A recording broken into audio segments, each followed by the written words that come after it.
Hey there, I'm Josephine, creator of Developer Academy. Today's clip comes from a guest speaker session inside of the Developer Academy with my personal coach, Steve Rozenberg. I pulled out the first 20 minutes to share with you because he dives into an incredibly powerful lesson that every business owner needs to hear. Here's the clip starting with his introduction. All right, I'm excited to have Steve here with us today. He's actually my business coach. He's a top business coach who's built multi-million-dollar businesses while still working as a United pilot. Steve's journey is one of bold ambition, unstoppable drive. Steve navigated a challenging shift in his career trajectory when the 9/11 attacks jeopardized his pilot career, turning adversity into opportunity. He's embraced his entrepreneurial spirit and transformed his situation into a multi-million-dollar success story. He's all about helping clients achieve their goals and regain control of their time and freedom.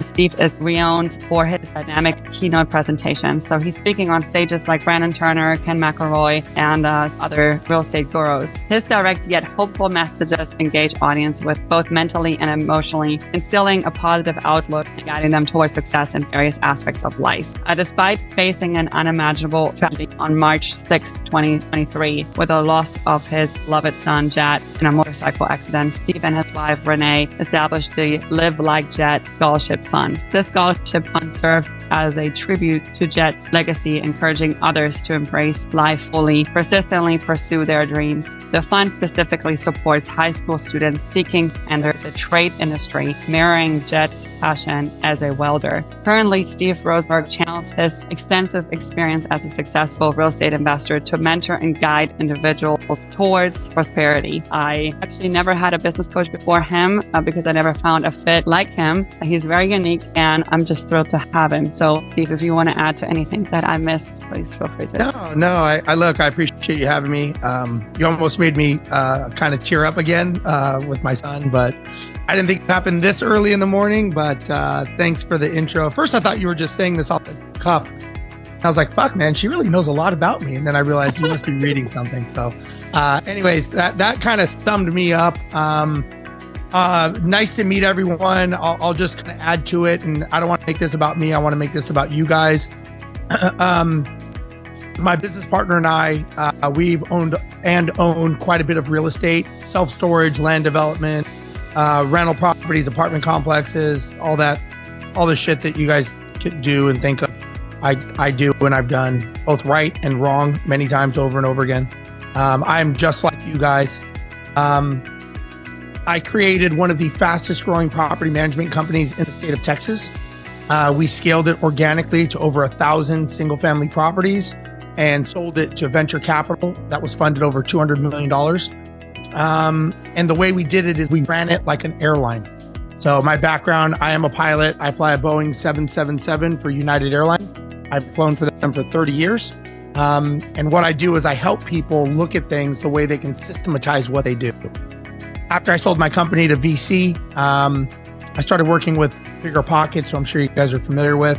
And I had a lot of the big name people that you guys all know come to me and say, could you show me how to systemize what I do the way you did your company at an exponential scale, the way airlines run, which I did. And so I've coached a lot of people that probably names that you know of. I coach people all over the world on everything that you could imagine, because at the end of the day, we are all the same. We are business owners, we are entrepreneurs, and we are trying to build a better life for ourselves. Doesn't matter what product is, the more we self-identify as that product, the worse we are. So I'm the guy that holds you accountable. I'm the guy that says it's not okay to quit. I'm the guy that says either do it or get out of the way, because there is someone behind you that will take it from you. Josephine knows we've had some tough conversations. I am very direct. I'm very to the point.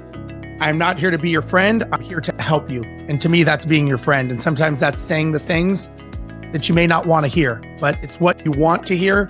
You just don't want to hear it, if that makes sense. So that's enough about me. I want to make this all about you. If you guys have questions, you can unmute, you can raise your hand. I will answer everyone's questions. Let me know how I can help you guys. I know Josephine has some questions she kind of wants to fire off, but I am you. I am the product of you. I will say the one thing I realized, I've owned a lot of real estate and I have made a shit ton of mistakes. I have probably lost more money by my fuck ups than most people have made. But I'm still here. I'm still standing. I'm still just like you guys. I breathe every day. And the thing that really drove me the most is I had to change my identity. My identity was that I was an airline pilot. I was scared. I had a job that was taken away from me. I no longer had a paycheck. And my belief and my identity was that of an employee. And it was that of someone that was running scared. And at some point, I had to change who I was, and I had to change my identity because I was tired of seeing other people have what I wanted to have. Seeing people that had the life, the money, the toys, and going, why the fuck can I not have that? They're not better than me. And I'm sure everyone here probably knows people that they see, whether it's online or they know of, that has the life that secretly you may want. And sometimes it's okay to say, why not me? Like, why can't I have that? And it's the shift of the identity of who you are to say, I deserve that like everyone else. And the only thing that does that is taking the first step, because fear, which we all have at whatever level, I don't care if you're doing 6 figures, 7 figures, 10 figures, we all have fear of what's to come. What I've learned is that fear is not here to stop you. Fear, when you are scared and you are fearful, that is actually a sign that you are on the right path, that you are taking the right steps. That person that you want to be, that successful person of who you want to become, he's not in your past. He's not in your rearview mirror of being comfortable. That successful person is sitting in those dark, scary corners waiting for you to come and become that person. Fear is the only thing stopping you. And the interesting thing about fear and doubt is we give it so much power, but we can never see it. We can't touch it. We can't hold it. We can't quantify it. But it's so convincing. And we let it drive our decisions. And it's something we make up in our heads. So I learned how to start controlling that, harnessing it, and saying, I'm done letting things dictate my life. I am done looking at other people saying, I want that. Because, I've had these conversations with Josephine that if you really, truly, let's just say you want to make $1 million, a lot of people, and I coach thousands of entrepreneurs all over the world. I speak on many, many stages, and people always come and they bitch and they complain about their problems. And they tell me, I'm like, how long have you had this problem? 6 months, a year? And I'm like, it takes a second to make a decision that you're done dealing with the problem and you're focused on the solution. Many people focus on the problems and they complain and they're looking for someone to say it's okay. It's not okay. If you make the decision to fix it, it takes a second. Then it takes about 6 months. The cost of you guys not knowing how to make an extra $1 million is $1 million. That's what it's costing you. And it's a simple decision of saying, enough is enough. I'm done being this person. I have to step into the identity of the person that's waiting for me in those dark corners, in doubt, in fear, and go, that is where I'm going. And even though you're scared, even though you're doubtful, even though we have all the bullshit that we all have in our heads, at some point you got to say, I'm making the decision and I'm moving forward and I'm not looking back. Steve. So now I'm done. I love it. Steve, so how do you harness really fear yourself? And what do you believe is maybe sort of the number one reason that really has people skip over that, being able to harness fear and turn it into a superpower? Well, I think first of all, I'm a big believer in the community, right? Like the community you've created, Josephine, is great because you want to be around like-minded people. You are never going to become a black belt training with white belts. You are never going to become a successful entrepreneur hanging out with people who have jobs. That's just the reality. I'm not saying they're not your friends, but they are not going to get you to where you go. And the thing is for you all here, you are not going to become the person you need to be by doing, if you don't do something different, nothing changes. You have to change to have change. So for those of you that have had 5 years of maybe some pain, some frustration, whatever caused you to join this group, if you don't change your input, you're going to have another 5 years of pain, frustration, and headache because the economy's changed, the environment has changed, everything around you has changed. My question to you is, what have you done to change? How are you a different person? Because if you're the same person you were during COVID, during this, nothing is going to change. You are the problem. You are the bottleneck. So, Josephine, to answer your question, first of all, you have to swim in the pool with winners. You've got to be around like-minded people. Not everybody wants to see you succeed. And sadly, we all know this, some of those people we are related to. Not everybody wants to see you successful. That's just how life is. And I have it, you have it, we all have it. They may want to see you successful, but not more successful than them. They want to get you right to the level, okay, that's about enough. You should calm it down a little bit. Those are not the people to have in your life. So change your environment, change your results. So do you believe that that's ultimately gonna get someone to change their identity by being in the right rooms? I mean, and you and I mean, we've been in rooms with billionaires and some other folks. Yeah. And obviously, I mean, I know you speak on like 45 stages like a year. Like, how do you step into that identity? I mean, is it just like stepping into the room full of, entrepreneurs that are like, uber successful, and like, how do you also like handle the feeling that, I think we all know the feeling of imposter syndrome, right? Like, so, and especially like being in these rooms with ultra successful folks, like how do you navigate that? So kind of a two-pronged question.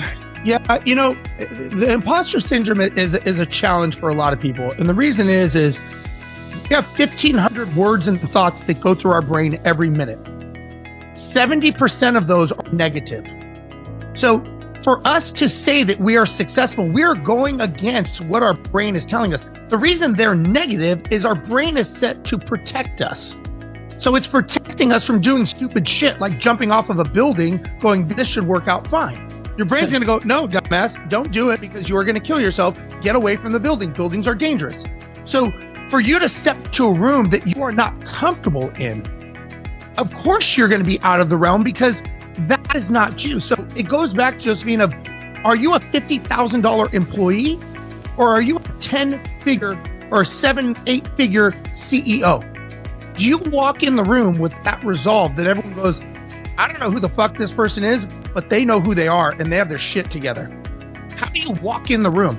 How you walk, how you talk, the words you say, the people you're around, the actions you take.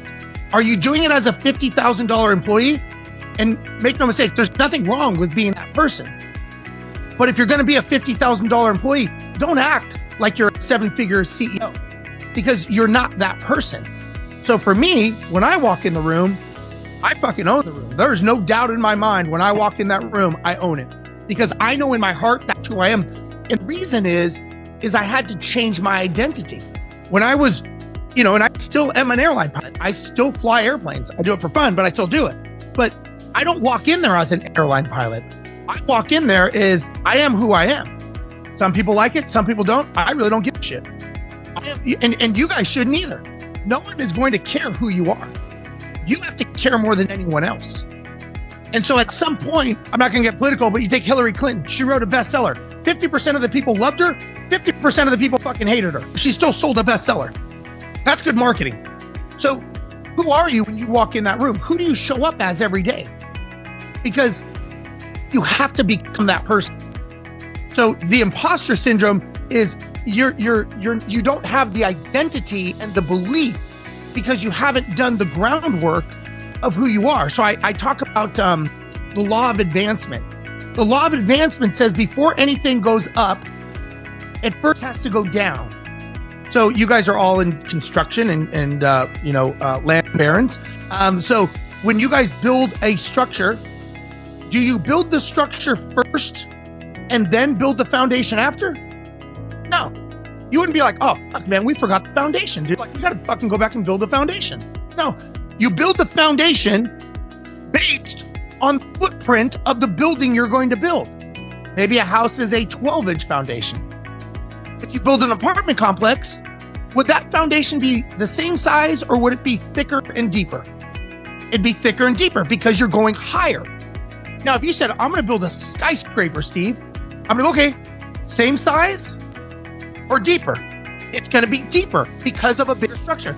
Now, when you say I'm going to build a skyscraper, you're not like, well, maybe 30 floors, maybe 40. Like, I don't know. Like, I'm just going to see how I feel that day, and I'm going to go off of my gut. You don't do that. It's very, very specific based on the foundation and the footprint. My question to you guys is, you guys are building businesses. Have you ever stopped to build the foundation of your business? Marketing, sales, operations, finance, leadership. That is your foundation. So during economic times, if you don't have a foundation, what happens? Your business starts tilting. It starts sinking. No matter how hard you try to hold up that building, you are never going to be able to keep it up forever because you didn't build the foundation. Now, the foundation is the dirtiest thing. It's the most labor-intensive thing, and it's the fucking hardest thing to do. And once you're done building it, you can never see it again. Kind of similar to our businesses. SOPs, structures, all these things are what you need to do to build your foundation so that when you start building properties, it is running as a business, not as a job that you're trying to hold everything up. Most people fail because they never took the time to build an actual business. They just fucking hit the ground running, and they're like, I'll do it as I go. You would never build a structure that way. Why the fuck would you build a business that way that is taking your most precious asset, which is your time? And how do I know? Because that is exactly what I did. And halfway through, I was like, this is never going to work. And I was like, I never built a foundation. That entire session was insane, and all of our members took notes. If you want to see the full video with Steve and all of our other guest speaker sessions, check out Developer Academy. This is our coaching program that helps real estate professionals just like you level up their career and 10x their income with real estate development. I'll link it down below, and thank you for watching. If you have any questions or topics you would want me to cover or guests you would like me to interview, drop them in a comment below, and don't forget to like and subscribe so you're getting notified when the new video drops. I'll see you in the next one.